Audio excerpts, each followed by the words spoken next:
వాలంటీర్లతో మాత్రమే పెన్షన్ పంపిణీ చేయించాలనే మూర్ఖత్వంతో April May నెలలో 33 మంది చనిపోయే పరిస్థితిని వైసీపీ తీసుకువచ్చిందని సీఎం చంద్రబాబు విమర్శించారు. సచివాలయ సిబ్బందితో పెన్షన్లు ఇప్పించాలని అప్పుడు మేము కోరాం, వాళ్ళు చేయలేదు. ఎందుకు జరగదో చూపిస్తామనే పట్టుదలతో వారితో ఒకే రోజు రాష్ట్రంలో పెన్షన్లు అందిస్తున్నాం. అవసరమైతే వాలంటీర్ల సహాయం తీసుకొని చెప్తాం అని సీఎం వ్యాఖ్యానించారు. ఈ రోజు నేను వచ్చింది పెన్షన్ పండుగ.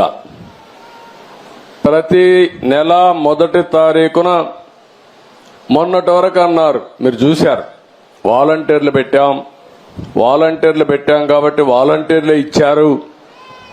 ఎన్నికల్లో వాలంటీర్లు వద్దని చెప్పి ఎన్నికల కమిషన్ ఆదేశాలు ఇస్తే ఈ ముసలివాళ్ళని పంచాయతీ ఆఫీసుకి తిప్పి 33 మందిని ఆ రోజు ప్రభుత్వం చంపేసే పరిస్థితికి వచ్చింది.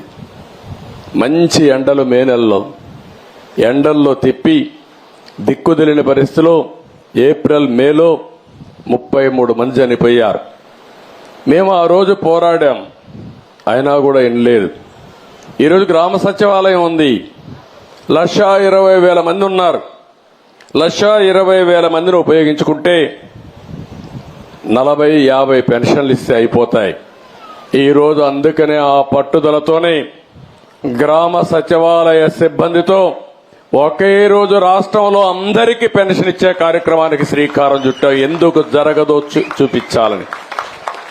అంటే ఒక మోసం చేసినప్పుడు ఏదైనా సరే ప్రజాహితం కోసం పనిచేయాలి తప్ప చేసింది రైట్ అని నిరూపించడానికి లేకుంటే వేరే ప్రత్యామ్నాయం లేదని చెప్పడానికి ఆ రోజు మీ అందరినీ కూడా ఇది చేసే పరిస్థితికి వచ్చారు.